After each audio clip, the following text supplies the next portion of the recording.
যে আপনি বাংলাদেশে জীবন হানির সম্ভাবনা আছে বলেই তো আপনি ওই রাষ্ট্রের কাছে নিরাপত্তা চেয়েছেন। তো অতএব যেখানে ওনার এক্সিস্টিং ট্রাভেল ডকুমেন্ট দিয়ে উনি বাংলাদেশে আসতে পারবেন না, টিয়ার আছে। এই দলের অনেক নেতাকর্মী তো আওয়ামী আমলে আওয়ামী লীগের সাথে দালালি করে আপনার মানে ট্যাগ করে আন্দোলনগুলোকে নষ্ট করেছেন। এরকম টপ টিয়ারের লিডারশিপও তো এই দলে আছে।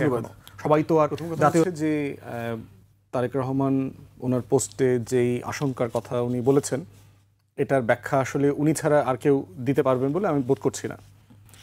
দ্বিতীয় কথা হচ্ছে যে এই কথাগুলোর তো কিছু সত্যতা আছে। একটা হচ্ছে যে আপনি ক্রিটিক্যালি দেখতে পারবেন, সাসপিশিয়াসলি দেখতে পারবেন, অনেস্টলিও দেখতে পারবেন যে আমার একক সিদ্ধান্তে আসা সম্ভব না। কথা তো সত্য। উনি তো পার্টির একটা ফোরাম আছে, ওনার স্ট্যান্ডিং কমিটি আছে, ফ্যামিলি আছে, একটা কালেকটিভ ডিসিশন মেকিং জায়গা তো আছে, ওনার অ্যাডভাইজার আছেন। আমি বিশ্বাস করি যে উনি গুড ফেইথেই কথাগুলো বলেছেন যে এরকম একটা সময়ে উনি কখন আসবেন না আসবেন সেটা একটা কালেকটিভ ডিসিশন মেকিংয়ের জায়গা এখানে আছে। সুব্রত বাইন নামে এই যে আপনার একটা ক্রিমিনাল গ্রেফতার হইল গত কয়েক মাস আগে যৌথ বাহিনীর হাতে, আপনার মনে আছে? সে কিন্তু ডিবিতে রিমান্ডে কিন্তু জবানবন্দিতে বলেছে যে অনেক কিছুর কথা বলেছে, ভারতে টাকা পয়সা লেনদেন, প্রশিক্ষণ, অস্ত্র, নাম পাল্টায় অনেকগুলো পাসপোর্ট করা, অনেক গল্প বলেছেন লম্বা সময়। ভারতের গোয়েন্দা সংস্থার সাথে কীভাবে একসাথে কাজ করেছেন, আওয়ামী লীগের শীর্ষ নেতৃবৃন্দের সাথে কীভাবে কাজ করেছেন। পার্টিকুলারলি যেটা বলেছেন তারেক রহমানের জীবনের হুমকির ব্যাপারে, যে জেনুইনলি তারেক রহমানের জীবনের হুমকি আছে এবং তাকে একাধিকবার লন্ডনে পর্যন্ত অ্যাসাসিন করবার জন্য চেষ্টা করা হয়েছে। এখন এই রকম একটা রিয়েলিটিতে ওনার জীবনের হুমকি আছে। বিএনপির যে নেতৃত্বের কাঠামো, এই কাঠামোতে কিন্তু উনি এখন খুব গুরুত্বপূর্ণ ফিগার হয়ে গেছেন। মানে ওনার অবর্তমানে কিন্তু অলরেডি দলে অনেকগুলো প্রশ্ন আসছে যে উনি কেন তাড়াতাড়ি আসছেন না। গত এক বছর থেকেই আলোচনাটা কিন্তু আছে। বেগম জিয়া বয়স হয়ে গেছেন, উনি এখন প্রচণ্ড রকম অসুস্থ, ওনার জন্য আমরা সবাই দোয়া করছি। তো সেই রকম রিয়ালিটিতে প্রত্যাশা হচ্ছে উনি ইমিডিয়েটলি ফিরে আসবেন, কিন্তু আবার নিরাপত্তার হুমকিটা আছে। এবং নিরাপত্তা হুমকি আছে বলে আপনার মনে থাকার কথা, গত 1-2 মাস আগে আমরা দেখেছি যে উনি স্পেশাল প্রোটেকশনের জন্য গাড়ির আবেদন করেছেন, বুলেট প্রুফ গাড়ি, অস্ত্র ক্যারি করবার জন্য আবেদন করেছেন। তো সেই জায়গাগুলো কোনোভাবে ছোট করে দেখবার সুযোগ নাই। এর বাইরে হচ্ছে যে আমি যেহেতু ইংল্যান্ডে আপনার লিগ্যাল প্র্যাকটিস করেছি, সেখানে আমি ধারণা করছি যে উনি অ্যাসাইলাম ক্লেম করে সেখানে আছেন। তো অ্যাসাইলাম গ্রান্ট হলে যেটা হয়, ওই ডকুমেন্টটাতে লেখা থাকে যে আপনি এখানে থাকতে পারবেন এবং এই ডকুমেন্টটা দুনিয়ার সব জায়গাতে নিয়ে আপনি ট্রাভেল করতে পারবেন এক্সেপ্ট কান্ট্রি অফ অরিজিন। মানে যেই দেশের ভয়ের কারণে, গভর্নেন্সের কারণে আপনি ওই দেশে যেতে পারেন না, ওই দেশে আপনার যাওয়ার একটা বার থাকে। তো অ্যাসাইলাম ডকুমেন্টে এটা লেখা থাকার কথা যে উনি বাংলাদেশে আসতে পারবেন না, জেনুইনলি থাকে। কারণ হচ্ছে যে আপনি বাংলাদেশে জীবন হানির সম্ভাবনা আছে বলেই তো আপনি ওই রাষ্ট্রের কাছে নিরাপত্তা চেয়েছেন। তো অতএব জেনুইনলি তারা বলবে যে আমাদের নিরাপত্তার শর্তের ভিতর একটা শর্ত হচ্ছে যে আপনি বাংলাদেশে যেতে পারবেন না, অন্য যে কোনো দেশে যাবেন, ঘুরবেন, কোনো সমস্যা নাই। যদি না উনি ব্রিটিশ পাসপোর্ট নিয়ে থাকে, আমরা জানি না উনি ব্রিটিশ নাগরিকত্ব নিয়েছেন কিনা, বাট অন্য বিভিন্ন সময় শুনেছি যে উনি নেন নাই। উনি লন্ডনে এখন অ্যাসাইলামের উপর ভিত্তি করে হয়তো পার্মানেন্ট রেসিডেন্সি নিয়ে আছেন।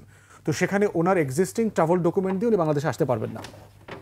সেই জায়গাতে হতে পারে যে মাননীয় পররাষ্ট্র বিষয়ক উপদেষ্টা যিনি বলেছেন, তো সেই ডকুমেন্টে যদি উনি আসতে না পারেন তাহলে বাংলাদেশ সরকার ওনাকে একটা ট্রাভেল ডকুমেন্ট পাস ইস্যু করে দেবে। তো ইস্যু করে দিলে উনি আসতে পারবেন। কিন্তু টেকনিক্যাল প্রবলেম হচ্ছে এই আসা যাওয়ার মধ্য দিয়ে ওনার ইংল্যান্ডে থাকার যে রাইট আছে সেটা ক্ষুণ্ণ হবার একটা সম্ভাবনা আছে। তো সেই রকম একটা লিগ্যাল জটিলতাও থাকতে পারে, এটা আমি ধারণা করছি, জাস্ট লিগ্যাল অ্যাজাম্পশন থাকতে পারে।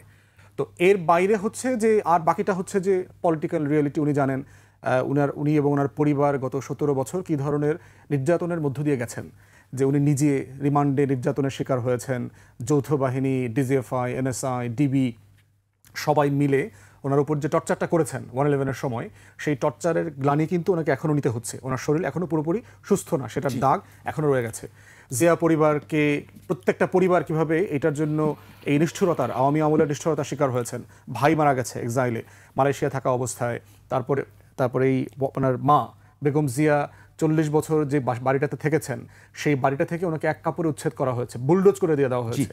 40 বছরের যে স্মৃতি এবং এই যে কাঠামোর মধ্য দিয়ে প্রতিষ্ঠানকে, বাংলাদেশের গুরুত্বপূর্ণ নিরাপত্তা সংশ্লিষ্ট প্রতিষ্ঠানের উপরে একটা আস্থাহীনতা, একটা ট্রমার জায়গা ওনার থাকাটা খুব স্বাভাবিক। এর বাইরে হচ্ছে দলের নেতাকর্মীদের ভিতরে তো সাবোটিয়ার আছে। এই দলের অনেক নেতাকর্মী তো আওয়ামী আমলে আওয়ামী লীগের সাথে দালালি করে আপনার মানে ট্যাগ করে আন্দোলনগুলোকে নষ্ট করেছেন। এরকম টপ টিয়ারের লিডারশিপও তো এই দলে আছে এখনো।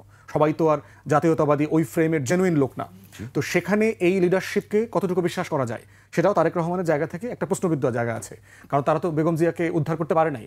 তারা খালেদা জিয়া স্লোগান দিতে দিতে তাকে জেলখানায় দিয়ে আসছে, তাকে আপনার এই কোর্টে নিয়ে হাজিরা দিয়ে আসছে, টাকা বালুর ট্রাক তো এই বিএনপি নেতারা সরাইতে পারে নাই, এটা তো ফ্যাক্ট।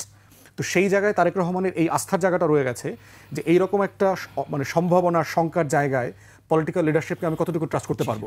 তো এই সব কিছু মিলিয়ে উনি এই বাস্তবতাটা ভালো জানেন যে ওনার মতো একটা জায়গা থেকে আমার এখন দেশে ফেরাটার ভালো খারাপের জায়গাটা কোন দিকে পাল্লাটা ভারী, এবং আমি বোধ করব যে এটা একান্তই তার ডিসিশন, তার দলের ডিসিশন, কালেকটিভ ইন্টারেস্টে তারা দেখবে। বাট আমার বিশ্বাস